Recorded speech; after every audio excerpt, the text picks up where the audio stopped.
My beloved brethren and sisters, I'm deeply grateful for each of you. Together we feel a profound sense of gratitude for the gospel of Jesus Christ. In this world abounding with misery, we're truly thankful for God's great plan of happiness. His plan declares that men and women are that they might have joy. That joy comes when we choose to live in harmony with God's eternal plan. The importance of choice may be illustrated by a homespun concept that came to mind one day when I was shopping in a large retail store. I call it patterns of the shopper. As shopping is part of our daily life, these patterns may be familiar. Wise shoppers study their options thoroughly before they make a selection. They focus primarily on the quality and durability of a desired product. They want the very best. In contrast, some shoppers look for bargains, and others may splurge, only to learn later, much to their dismay, that their choice did not endure well. And sadly, there are those rare individuals who cast aside their personal integrity and steal what they want. We call them shoplifters. The patterns of the shopper may be applied to the topic of marriage. A couple in love can choose marriage of the highest quality or a lesser type that will not endure. Or they can choose neither and brazenly steal what they want as marital shoplifters.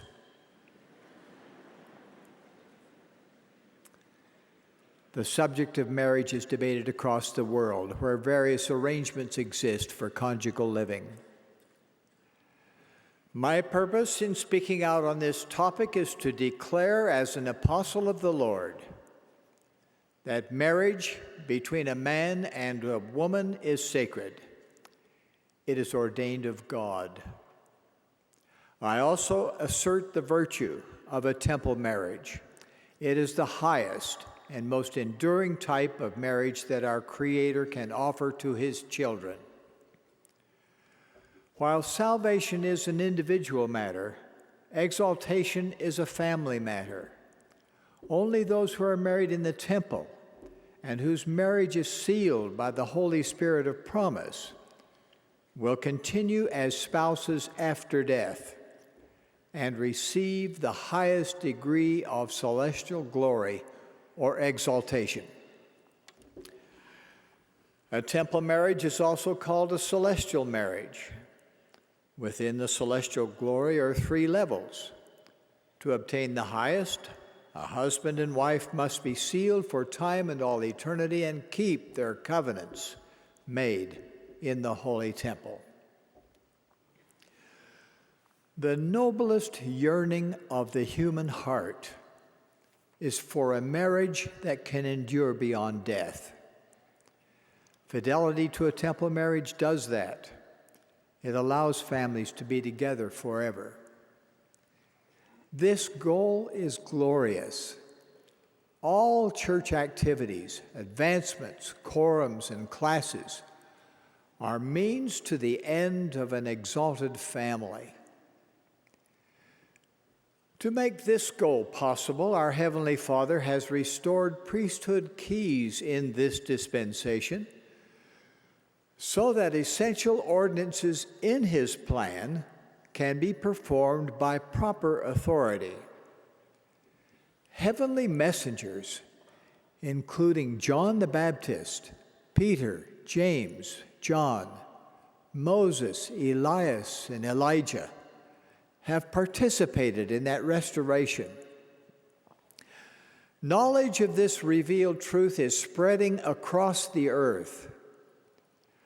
We, as the Lord's prophets and apostles, again proclaim to the world that, quote, the family is central to the Creator's plan for the eternal destiny of His children.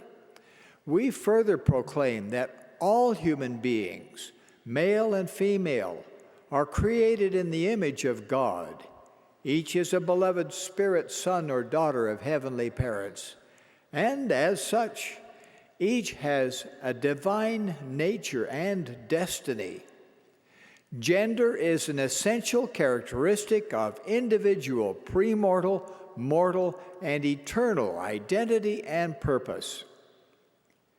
In the premortal realm, spirit sons and daughters knew and worshiped God as their eternal Father and accepted His plan by which His children could obtain a physical body and gain earthly experience to progress toward perfection and ultimately realize his or her divine destiny as an heir of eternal life. Heavenly Father's great plan of happiness enables family relationships to be perpetuated beyond the grave.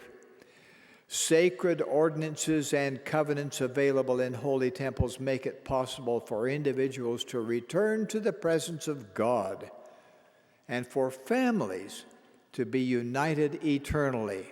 Close quotation. That proclamation on the family helps us realize that celestial marriage brings greater possibilities for happiness than does any other relationship.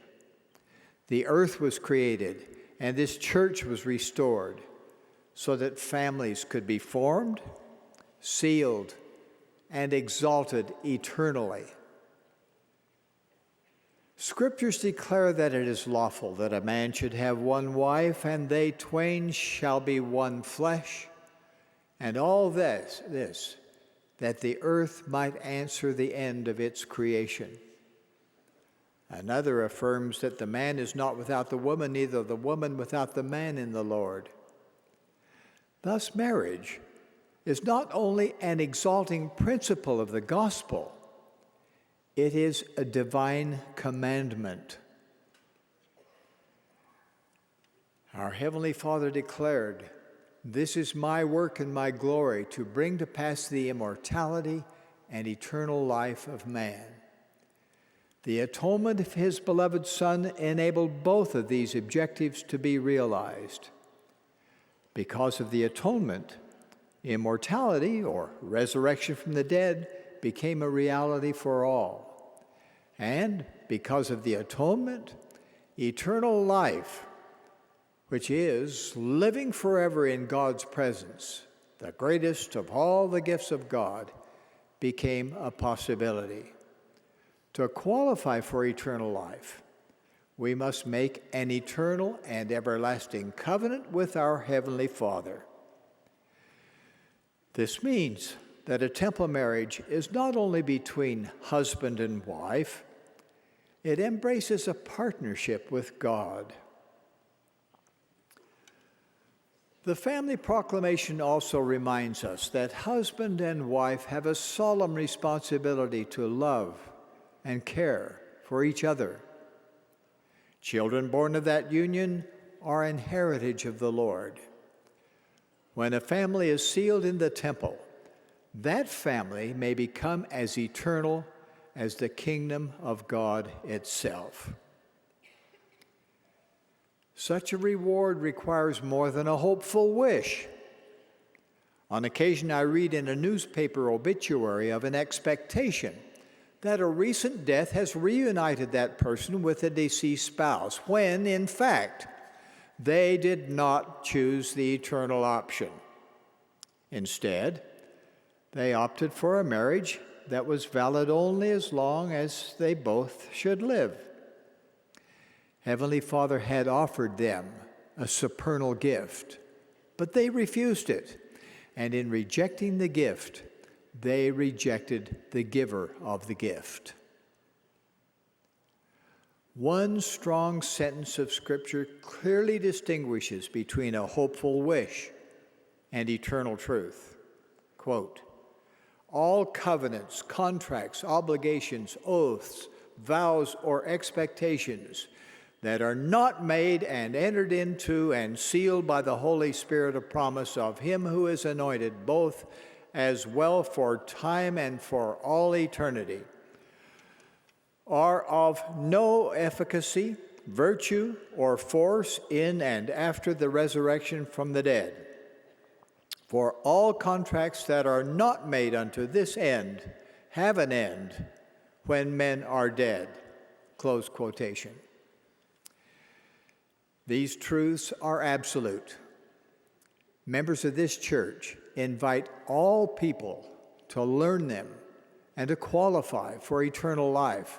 We invite all to gain faith in God the Father and in His Son Jesus Christ, to repent, to receive the Holy Ghost, to obtain the blessings of the temple, to make and keep sacred covenants, and to endure to the end. Mercifully, God's great plan of happiness and its eternal blessings can be extended to those who did not have the opportunity to hear the gospel in mortality. Temple ordinances can be done vicariously for them. But what of the many mature members of the church who are not married? Through no failing of their own, they deal with the trials of life alone. Be we all reminded that in the Lord's own way and time, no blessings will be withheld from His faithful saints. The Lord will judge and reward each individual according to heartfelt desire as well as deed. Meanwhile, mortal misunderstandings can make mischief in a marriage. In fact, each marriage starts with two built-in handicaps. It involves two imperfect people. Happiness can come to them only through their earnest effort. Just as harmony comes from an orchestra only when its members make a concerted effort, so harmony in marriage also requires a concerted effort. That effort will succeed if each partner will minimize personal demands and maximize actions of loving selflessness. President Thomas S. Monson has said, "To find real happiness, we must seek for it in a focus outside ourselves. No one has learned the meaning of living until he has surrendered his ego to the service of his fellow man. Service to others is akin to duty, the fulfillment of which brings true joy." Close quote. Harmony in marriage comes only when one esteems the welfare of his or her spouse among the highest of priorities. When that really happens, a celestial marriage becomes a reality, bringing great joy in this life and in the life to come. God's plan of happiness allows us to choose for ourselves. As with the patterns of the shopper, we may choose celestial marriage or lesser alternatives. Some marital options are cheap, some are costly, and some are cunningly crafted by the adversary. Beware of his options. They always breed misery. The best choice is a celestial marriage. Thankfully, if a lesser choice has previously been made, a choice can now be made to upgrade it to the best choice.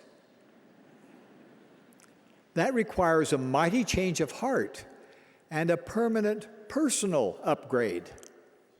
Blessings so derived are worth all efforts made. The full realization of the blessings of a temple marriage is almost beyond our mortal comprehension. Such a marriage will continue to grow in the celestial realm. There we can become perfected. As Jesus ultimately received the fullness of the glory of the Father, so we may come unto the Father and in due time receive of His fullness. Celestial marriage is a pivotal part of preparation for eternal life.